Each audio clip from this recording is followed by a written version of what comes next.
Assalamualaikum warahmatullahi wabarakatuh. Kembali lagi ke channel Miftah Pauji Berkelana. Baik sahabat Kelana, kali ini kita akan bercerita kembali. Cerita kita kali ini diambil dari sebuah Twitter, yaitu dari @bacahoror_id yang berjudul PKR di Kantor Bangkai. Namun sebelum saya membaca atau menceritakan kisah ini, alangkah baiknya teman-teman membantu channel ini supaya lebih berkembang lagi dengan cara di like, comment, share, dan subscribe tentunya. Dan tak lupa, bila teman-teman tidak ingin ketinggalan video terbaru dari channel ini, silahkan ditekan tanda loncengnya. Terima kasih. Cerita ini adalah cerita yang sangat sensitif, jadi sudah beberapa tahun, baru 10 tahun baru bisa diceritakan. Entah kenapa, karena si narasumber enggan menceritakan cerita ini sebelumnya. Namun setelah berlalu hampir 10 tahun setelah kejadian, beliau merasa ada baiknya cerita ini diceritakan. Mungkin ada hikmah dan pelajaran dari cerita yang ia alami bersama teman sekelompoknya dulu. Seluruh nama, detail, lokasi, dan hal berpotensi sensitif akan disamarkan. Prolog. Epan. Gua bakal lupa. Waktu itu habis istirahat, gua ke kamar mandi di dekat gudang belakang. Waktu mau masuk, gua kira itu cuma bau bangkai binatang. Pas masuk ke dalam, di sana ada mayat manusia yang badannya gosong nyangkut di sekat pemisah kamar mandi. Sialnya, habis itu kepalanya putus jatuh ke lantai dan diliatin sama gua. Ari. Sempet ketiduran dan gak sengaja di lantai 2 sampai jam 7 malam. Pas kebangun, dikira masih sore dan masih pada kerja. Gak taunya, pas ngecek ruangan admin, itu yang di ruangan bentuknya pada berantakan. Ada yang di meja, merayap di langit-langit. Ada yang jilatin sepatu Mbak Rina juga. Surya. Gua gak sengaja nendang sesajen di bawah tangga. Pulangnya, pas sampai rumah, kamar gua bener-bener bau gak enak. Pas tengah malam, gak sengaja kebangun, tiba-tiba ada perempuan berdiri di depan kasur gua. Dia ketawa, tapi gak ada suaranya. Pas tahu dia gak punya muka, gua langsung cabut dari kamar. Itu adalah kalimat pertama yang mereka ucapkan saat saya bertanya, "Seserem apa kejadiannya?" Tapi itu hanya sekilas. Masih ada hal yang bikin saya nggak habis pikir saat mendengar cerita dari mereka. Baik, itu hanya prolog. Sebelum kalian mendengar, silakan kalian siapkan kopi, cemilan supaya kalian tidak terputus atau kalian tidak konsentrasinya bisa penuh gitu. Jadi siapkan kopi, minuman, atau cemilan yang supaya kalian bisa fokus mendengarkan cerita ini. Jakarta 2012. Praktek kerja lapangan. Itu adalah salah satu syarat penting yang harus diselesaikan Ari, Surya, dan Epan sebagai syarat untuk memulai skripsinya. Ini distributor kantor kakak gua. Minggu depan kita udah bisa PKL di sana. Surya menunjukkan sebuah kartu nama dan surat yang sudah disetujui, yang sudah ditandatangani. Epan dan Ari yang mendengar kabar itu seketika tersenyum. "Serius? Daerah mana, Sur?" tanya Epan. "Jakarta Pusat. Agak jauh sih, tapi masuknya jam 9, jadi harusnya aman," jelas Surya. Ari mengambil kartu nama yang ditunjukkan oleh Surya. ada sebuah alamat yang menunjukkan lokasi kantor di Jakarta Pusat. Distributor salah satu merek spare part komputer. Kalau perusahaan IT juga pasti rekrutmen proyeknya ribet ya, tanya Ari sembari meletakkan kembali kartu nama itu. Udah, tenang aja. Selama di lingkup database masih aman lah, balas Surya. Keraguan Ari bukan tanpa alasan. Pasalnya, hingga saat ini mereka masih mahasiswa dengan IP pas-pasan. Untuk menghadapi kebutuhan perusahaan secara langsung, mereka jelas perlu berusaha keras. Persyaratan akademis dan keperluan mereka dapat dibereskan dengan mudah. Hingga akhirnya, mereka pun memasuki hari pertama PKL. Pagi itu mereka tiba di sebuah ruko yang cukup besar. Sepertinya ada lebih dari 2 ruko yang dijadikan satu sebagai kantor ini. Lokasinya ada di hok atau di bagian sudut. Keren juga kantornya. Epan kagum dengan bangunan kantor yang terlihat baru dibanding kantor di sekitarnya. Iya sih, tapi lihat deh ruko-ruko yang lain, kata Ari sembari menengok ke ruko di sekitarnya. Walau kantor itu bangunan baru dan terawat, ruko-ruko di sekitarnya masih berupa bangunan lama. Bahkan ada ruko yang terbengkalai dengan kondisi mengenaskan. Jendelanya sudah pecah dan bangunannya tidak tertutup apapun. Udah, gak usah mikir aneh-aneh. Ayo masuk, ajak Surya. Pagi itu, kedatangan mereka sudah ditunggu oleh Pak Fitri, supervisor IT yang merupakan kenalan dari kakak Surya. Ia pun memperkenalkan mereka bertiga dengan karyawan kantor yang jumlahnya sekitar 20 orang. Untuk divisi IT sendiri terdapat 3 karyawan. Pak Fitri sebagai supervisor, Mbak Rina sebagai database spesialis, dan Mas Gilang IT support. Walau mereka punya job desk, masing-masing mereka mengaku sering melakukan pekerjaan di luar ranahnya. Jangankan di luar job desk, kadang-kadang mesin fotokopi rusak saja yang dicari kita, canda Pak Fitri. Mereka memulai dengan berkenalan dan mencari tahu tentang sistem yang digunakan oleh perusahaan. Ada kebutuhan sistem database yang mungkin bisa disempurnakan oleh mereka. Saat sedang memperhatikan alur konsumen di ruang tunggu, tiba-tiba mereka melihat seseorang berlari dengan terburu-buru keluar dari kantor. Ari pun penasaran. Ia mengintip orang itu melalui pintu kaca dan mendapati orang itu muntah-muntah di luar kantor. Ia menoleh ke arah kantor dengan wajah pucat, seolah takut akan sesuatu. "Enggak, gua enggak mau ke dalam lagi," kata perempuan itu. "Kenapa sih? Lu sakit?" tegur temannya. Perempuan itu tidak menjawab dan hanya kembali menatap kantor dengan ngeri. "Ayo, masuk, jangan nunggu di luar. Di sini daerah rawan." "Enggak, gua enggak bisa." "Emang kenapa? Di dalam kenapa?" "Bau bangkai." Teman perempuan itu mengernyitkan dahinya. Ari pun mencoba mencium udara di sekitarnya dan tidak merasakan bau apapun. Tapi tidak dengan teman dari wanita itu. Ia seolah mengerti maksudnya. "Ya udah, gua bayar dulu," ucapnya sambil kembali ke dalam. Ari masih penasaran dengan perempuan itu. Namun, pekerjaannya membuatnya harus kembali fokus. Tapi, saat akan kembali naik ke atas, tiba-tiba Ari mencium sesuatu.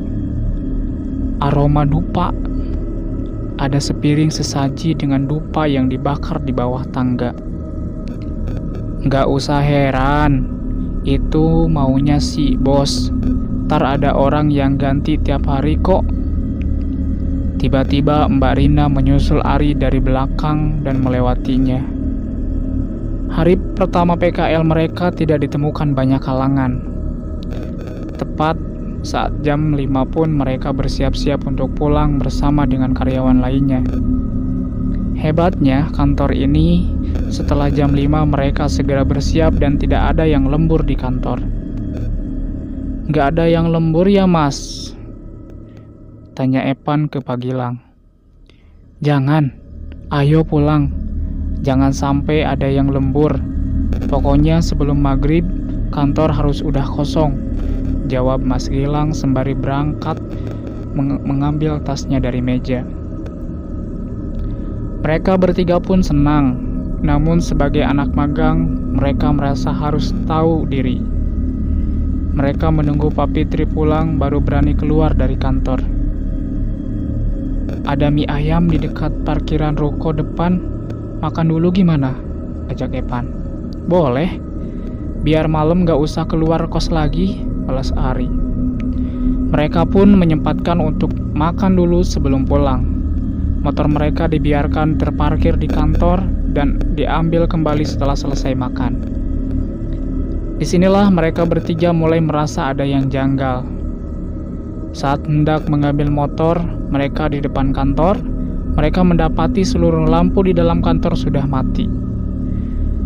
Disitulah mereka sadar bahwa tidak ada security yang menjaga kantor saat malam. Satu-satunya security adalah security ruko yang berjaga di pos depan. Ari bersiap memundurkan motornya, tapi tiba-tiba ada setetes cairan yang membasahi pipinya dari atas.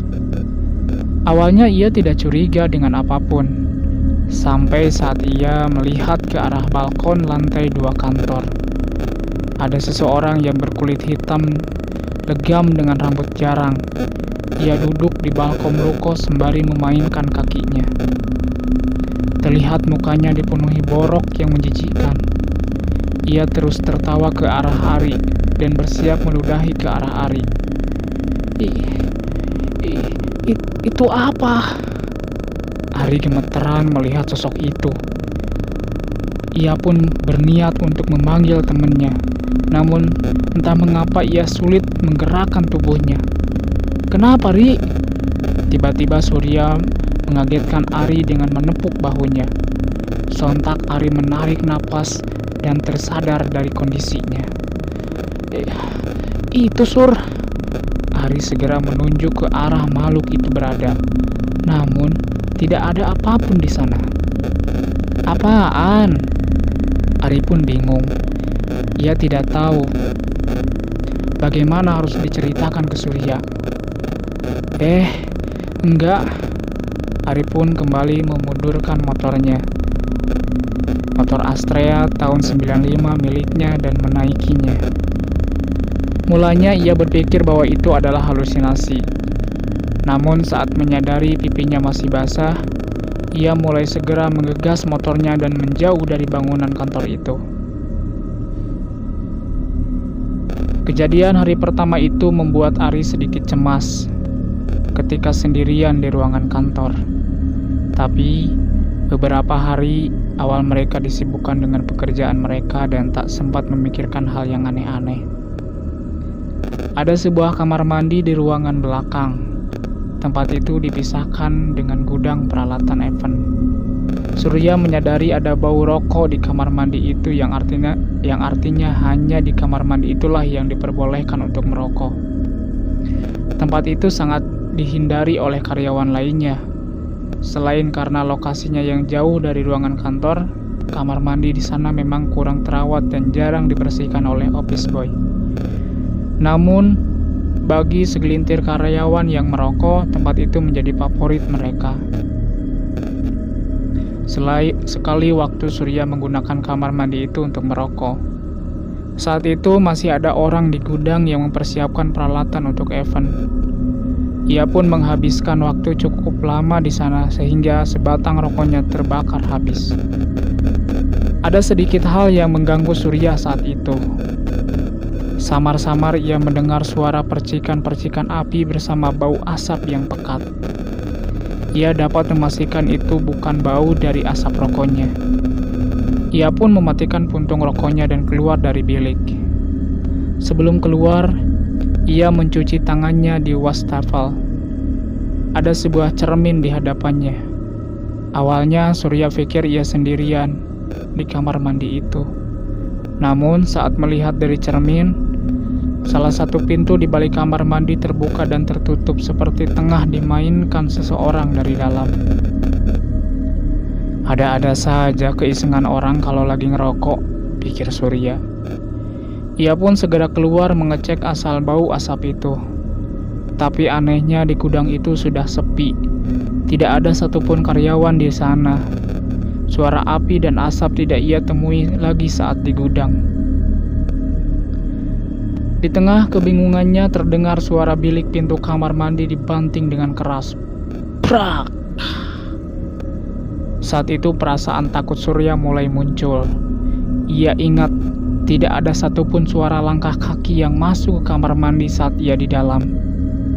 Dengan cepat, ia pun pergi menjauh dari tempat itu. Rata-rata perusahaan biasanya senang saat mengetahui karyawannya rajin dan mau overtime untuk menyelesaikan pekerjaannya, apalagi tanpa dibayar. Tapi tidak dengan perusahaan ini. Seolah ada peraturan tidak tertulis bahwa karyawan harus meninggalkan kantor sebelum maghrib. Pokoknya pulang, mending kerjanya dikerjain di rumah daripada lembur di kantor, kata Mas Gilang ketika ditanyai soal lembur oleh Epan. Awalnya ia kira perusahaan hanya tidak mau membayar lembur saja. Tapi sampai ada satu kejadian yang membuat Epan kapok. Saat itu Ari dan Surya sedang mendapat tugas survei pelanggan di luar. Epan sudah menyelesaikan tugasnya sejak siang tadi. Tanpa sadar, ia pun ketiduran di ruangan surper. Security kantor melihat kartu absen Epan belum pindah. Jadi, dia belum memastikan lampu dan belum mengunci kantor. Epan terbangun saat ada miss call dari Ari. Ia tidak mengecek jam dan mengira hari itu masih sore. Hal itu diperkuat dengan masih ada suara ramai dari ruangan admin. Epan pun meninggalkan ruangan server. Saat hendak mengambil minum di dispenser ruang admin, ia baru sadar kalau langit sudah gelap. Di situ ia mulai merasa aneh dengan keramaian di ruangan admin yang biasanya sudah kosong. Ia mengintip dari celah kaca pintu admin. Disitulah seketika wajah Epan pucat. Ruangan admin dipenuhi sosok-sosok yang tidak pernah ia sangka. Ruangan yang siang dipenuhi karyawan itu kini diisi oleh makhluk yang tidak jelas bentuknya. Ada yang merayap di langit-langit, ruangan dengan rambut panjang yang menjuntai. Ada pria dengan yang setengah wajahnya terlihat tulang-tulangnya, berdiri di atas meja sembari menatap ke arah pintu. Ada makhluk kerdil bertangan panjang yang menjilati hegilis Mbak Riani. Hingga setengah tubuh pria dari panggang ke bawah yang mondar-mandir di ruangan itu. Jelas, Epan tidak berani membuka pintu itu. Ia pun segera berlari ke bawah, tapi ia terhenti saat mengingat tas dan kunci motornya ada di ruangan itu. Ia berpikir bagaimana cara mengambilnya. Namun tak lama tercium bau bangkai dari belakang Epan. Ia merasa ada sesuatu di belakangnya. Tapi perasaan takut yang ia rasa membuatnya tidak berani untuk menengok. Epan pun kembali berlari turun ke bawah dan menemui security yang tengah bersiap untuk pulang. "Pak Dimas, di atas, Pak." Epan bersiap menceritakan apa yang ia lihat pada Pak Dimas security yang menjaga kantor. Sudah. Jangan cerita di sini. Ke pos ruko aja. Balas Pak Dimas itu seolah tidak heran dengan ekspresi Epan. Pak Dimas mematikan lampu lantai 2 dengan sebuah saklar yang sepertinya dengan sengaja dibuat di lantai 1 juga. Ia pun mengajak Epan keluar dan mengunci kantor. Epan keluar dari kantor hanya dengan membawa telepon genggamnya saja. Bahkan Pak Dimas pun enggan dimintai tolong untuk mengambil tas dan kuncinya motor Epan. Mending saya anterin Mas Epan pulang daripada ngambilin tas Mas Epan di atas, kata Pak Dimas. Di pos Satpam Ruko, Epan diwawancarai oleh Pak Dimas dan Satpam yang berada di sana. Nah, sekarang yang kelihatan apa nih? Kata salah satu Satpam yang membawakan segelas kopi untuk Epan. Pak, kok kayak udah tahu ya? Tanya Epan bingung. Udah biasa mas, yang pulang abis maghrib pasti bawa oleh-oleh cerita ke kita, ucap mereka. Epan pun menceritakan tentang apa yang ia lihat dari celah pintu kaca. Terjadi obrolan dugaan dari Satpam yang mendengar cerita Epan. Mas Epan pasti tahu kerusuhan 98 kan? Ucap salah seorang Satpam. Iya pak, ada hubungannya dengan itu kah? Balasnya. Ruko-ruko di sini salah satu lokasi korban pembakaran. Katanya ada banyak korban saat itu. Kemungkinan sosok yang menghantui di kantor masnya adalah korban-korban itu, cerita salah satu Satpam. Tapi itu kan cuma gosip, jangan digede-gedein, sanggah Pak Dimas. Iya sih, malah katanya ada cerita lebih seram lagi tentang kantor masnya, balas Satpam itu lagi. Sudah, jangan diterusin. Kalau pada ketakutan, saya yang repot. Mana sekarang security tinggal saya dong, potong Pak Dimas. Hahaha, tenang mas, kalau ada apa-apa pasti kita bantuin, kata Satpam yang lainnya. Malam itu Epan pulang dengan diantar oleh Pak Dimas. Ia menceritakan tentang kisah itu pada Ari dan Surya melalui pesan singkat. Ternyata tidak hanya Epan, Surya dan Ari mengalami kejadian aneh juga. Salah satunya setelah Ari tidak sengaja menendang sesajen yang diletakkan di bawah tangga. Segini dulu yang diceritakannya. Itu kata Epan ke Pak Dimas saat di motor. Pak Fitri bukanlah orang yang percaya dengan hal gaib atau mistis. Tapi bekerja di kantor ini membuka matanya tentang banyak hal seperti itu. Dulu ada office boy yang baru kerja di kantor ini selama 3 bulan. Gara-gara dia tuh, Pak Fitri mulai hati-hati sama hal gituan, cerita Mas Gilang. Memang OB itu ngapain mas? Tanya Surya. Menurut cerita si Mas Gilang, pernah suatu saat OB itu nggak masuk tanpa kabar. Waktu hari pertama dikira si OB sakit, tapi ditelepon dan di SMS gak ada kabar. Hari keduanya pun gak ada kabar. Malah orang rumahnya telepon ke kantor menanyakan keberadaan OB itu. Orang kantor jadi ikut bingung. Sampai waktu hari ketiga, Pak Dimas yang mengagetin itu OB bersih-bersih sementara malah nemuin OB itu ngumpet di rak lemari di bawah tangga. Mukanya pucat, badannya kurus, kondisinya udah mengenaskan, kayak nggak makan dan minum hampir 3 hari itu. Pas udah dirawat dan bisa ngomong, katanya ia ditahan sosok setan hitam di dekat tangga. Dia nggak boleh keluar dari sana. Ditungguin terus seolah diancam. OB itu sampai nggak berani ngeluarin suara sama sekali. Emang nggak kedengaran suara lemari itu kesenggol atau gimana? Tanya Surya. Enggak. Segala bunyi dari tempat itu nggak kedengeran. Malah rasa pengen noleh ke situ saja nggak ada. Semua karyawan ngerasa begitu, jelas Mas Gilang. Dari situ tiba-tiba ada orang pintar kenalan bos datang. dialah yang bernegosiasi dengan sosok-sosok di sana. Alhasil setelah itu di bawah tangga pasti dikasih sesajen di hari-hari tertentu. Orang pintar itu juga yang bertugas mengganti sesajen itu.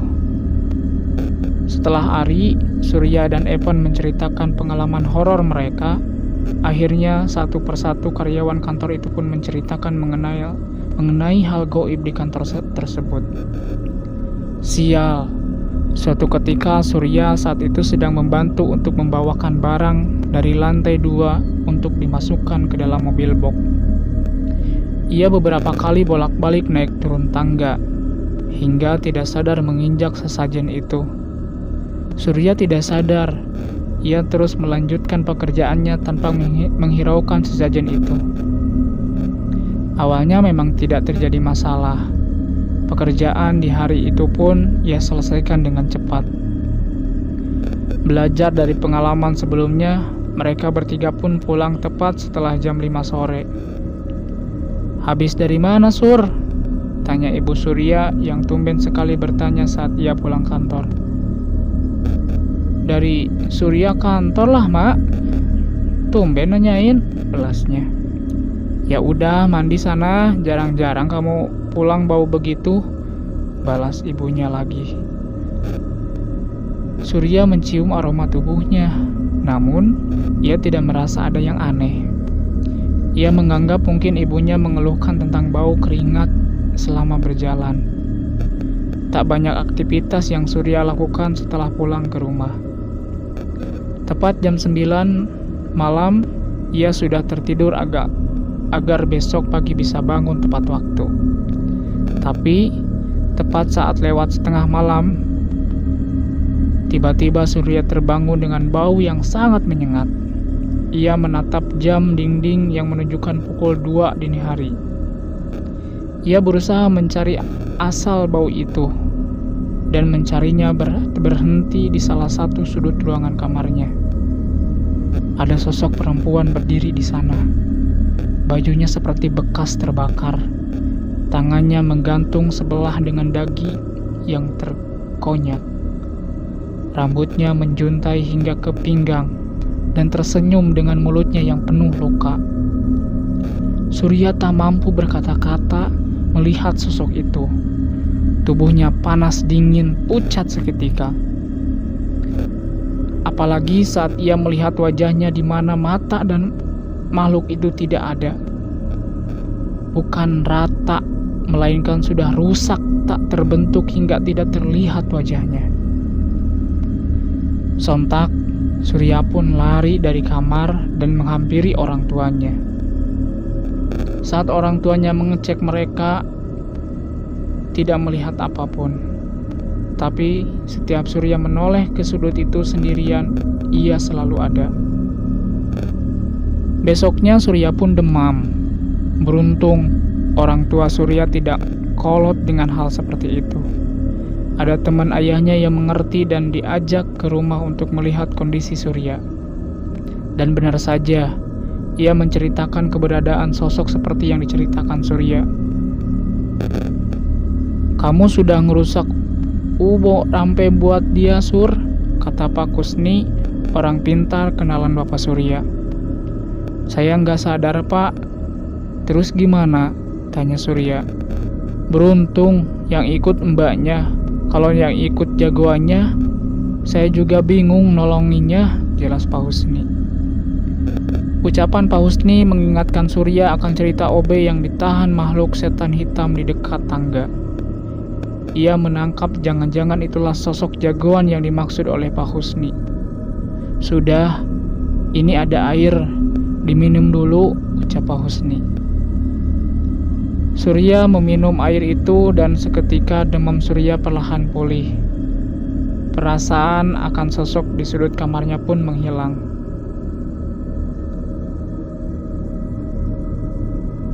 Kalau Mbak Rani ada cerita beda lagi. Mas Gilang tidak bosannya menceritakan kisah tentang kantor ini yang tidak ada habisnya. "Mbak Rani diapain, Mas? Gara-gara lembur juga?" tanya Evan. "Enggak. Malah ini gara-gara kepagian, jelas Mas Gilang. Kejadiannya sudah lebih dari 1 tahun sebelumnya. Saat itu, Mbak Rani datang kepagian karena nebeng dengan kakaknya yang berangkat ke bandara. Pak Dimas juga baru datang saat itu. Ia segera menyalakan lampu, sementara Mbak Rani langsung naik ke lantai atas. Baru duduk, tidak sampai 10 menit, tiba-tiba Mbak Rani mendengar suara langkah kecil sedang berlari. Awalnya dia ngira kalau salah dengar, sampai akhirnya dia mendengar suara anak kecil lagi tertawa di sekitar dia. Mbak Rina bukan orang yang penakut, sampai dia ngerasa ada yang ngeliatin dia persis di depannya. Padahal tidak ada siapapun di depannya. Mbak Rina benar-benar merinding sampai akhirnya dia dengar, "Kak, kita main yuk." Suara anak kecil itu benar-benar terdengar tepat di hadapan wajahnya. Sontak ia pun turun dan menghampiri Pak Dimas. Ia tidak berani naik ke atas sebelum karyawan lain datang. Cerita Mas Gilang itu menemani Ari dan teman-temannya menghabiskan mie ayam yang menjadi menu makanan siangnya saat itu. Mereka pun segera kembali dan melanjutkan pekerjaannya. Kali ini Surya tidak pulang dengan motor Astrea kebanggaannya. Ia dijemput oleh sepupunya untuk menghindari acara keluarga di salah satu restoran di daerah Jakarta Pusat. "Kamu serius ngantor di sini?" tanya sepupu Ari. "Kenapa, Mas? Angker ya?" Ari sudah menebak apa yang akan diucapkan sepupunya saat itu. "Bukan angker lagi. Ini mah sarangnya," balas sepupu Ari.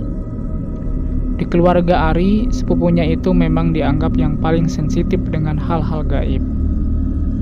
Seketika ia berbicara begitu, Ari pun tidak heran. Setelah bekerja hampir 2 bulan, mereka bertiga tidak sengaja bertemu dengan seseorang di sebuah warung makan tak jauh dari kantor. "Tuh, bapaknya itu sempat kerja di ruko kantor kita sebelum dibeli buat kantor kita," ucap Pak Dimas. "Yang benar, Pak?" tanya Evan.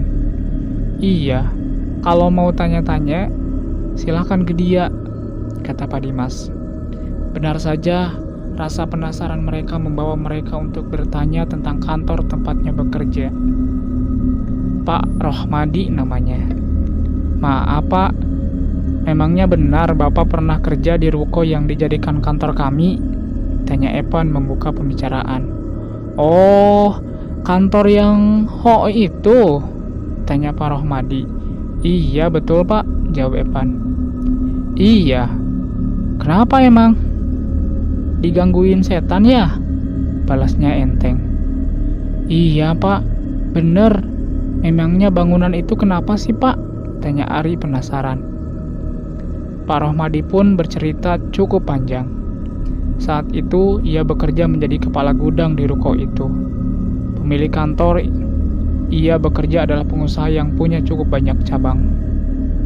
Ruko itu sudah berdiri dari tahun 90-an, sampai ada suatu kejadian yang merubah semuanya. Saat kerusuhan dulu, daerah ini termasuk yang paling parah. Ruko-ruko daerah sini yang menjadi sasaran, banyak yang terbakar, sebagian dan bahkan sampai habis, jelas Pak Rohmadi. "Berarti itu yang bikin angker?" tanya Surya. Pak Rohmadi menggeleng. "Ruko yang dipakai kantor kamu paling parah. Saya ingat sekali waktu itu disuruh mengecek keadaan ruko setelah kerusuhan," jelasnya. "Pas saya lihat, saya langsung merinding. Ruko itu digunakan untuk menumpuk mayat-mayat korban kebakaran selama berhari-hari." Mereka bertiga pun menahan napasnya mendengar cerita dari Pak Rohmadi. Pak Rohmadi tidak menceritakan lebih detail. Ia hanya menceritakan saat ia memeriksa keadaan ruko sudah banyak jasad yang terbaring di sana. Kemungkinan jasad itu dievakuasi dari jalan ruko atau bangunan di sekitar agar mudah saat akan dibawa. Pak Rohmadilah yang menelepon kepolisian dan menunggu sampai malam seketika mobil jenazah hingga mobil bak datang membawa jasad-jasad itu untuk dimakamkan. Saat itu ia sudah merasa bahwa ruko itu sudah tidak pantas untuk ditempati. Ia merasa ruko itu sudah menjadi tempat yang angker setelah kejadian pembakaran itu dan berdiamnya mayat di sana selama beberapa hari. Pantes, sosok yang kelihatan hampir semua wujudnya manusia gosong, ucap Epan. Emang lu pernah lihat lagi, Pan? Tanya Surya. Lu masih sering ngerokok di kamar mandi belakang? Tanya Epan. Surya menggeleng. Apa yang terjadi padanya di toilet itu membuatnya kapok? Emang ada apaan? Tanya Ari penasaran. Epan menjelaskan, ia pernah sempat menggunakan kamar mandi di dekat gudang belakang. Dia sudah curiga dengan bau yang menyengat saat mau masuk. Kejadian sebelumnya membuat ia merasa akan ada hal-hal mengerikan bila mencium bau bangkai. Dan benar saja, saat Epan hendak menggunakan kamar mandi itu, ia melihat tubuh manusia nyangkut di sekat pemisah balik kamar mandi. Sialnya lagi, saat Epan menoleh, dia melihat leher makhluk itu seolah meleleh dan membuat kepalanya terputus dan jatuh. Matanya ngeliat ke gua, Sur. Langsung aja gua banting itu pintu dan kabur, ucapnya. Semua kejadian itu mereka alami selama 3 bulan bekerja di perusahaan itu. Sesekali mereka melihat karyawan lain yang memiliki benda-benda seperti pegangan untuk menjauhkan mereka dari makhluk-makhluk itu. Ada pemberian mbahnya, dibawakan oleh ulamanya, ada juga jimat yang selalu diletakkan di meja. Tapi ternyata itu tidak menjamin mereka semua aman dari gangguan makhluk-makhluk itu. Berbeda dengan mereka bertiga yang hanya magang selama 3 bulan, karyawan kantor itu masih harus tetap berada di sana demi nafkah untuk keluarga mereka masing-masing. Bos pemilik perusahaannya bukannya tutup mata, suatu saat mereka akan pindah, namun tidak dalam waktu yang cepat. Saat ini yang bisa karyawan lain lakukan adalah beradaptasi dan bekerja sembari berdampingan dengan sosok-sosok mengerikan tersebut. Setidaknya menurut orang pintar, teman si bos, makhluk itu mungkin mengganggu tapi tidak mencelakainya. Lain dengan kasus OB yang dikerjai, menunggu di bawah tangga. Ternyata sebelumnya, OB itu pernah membawa pacarnya masuk ke kantor dan melakukan tindakan tidak senonoh di sana. Oke, itu saja ceritanya. Sampai di situ, mohon maaf kalau ceritanya berantakan. Mudah-mudahan berikutnya bisa lebih baik lagi. Terima kasih buat teman-teman yang sudah membantu share, like, dan komen tentunya. Semoga bisa menghibur teman-teman semua. Sampai jumpa di cerita-cerita berikutnya. Wassalamualaikum warahmatullahi wabarakatuh.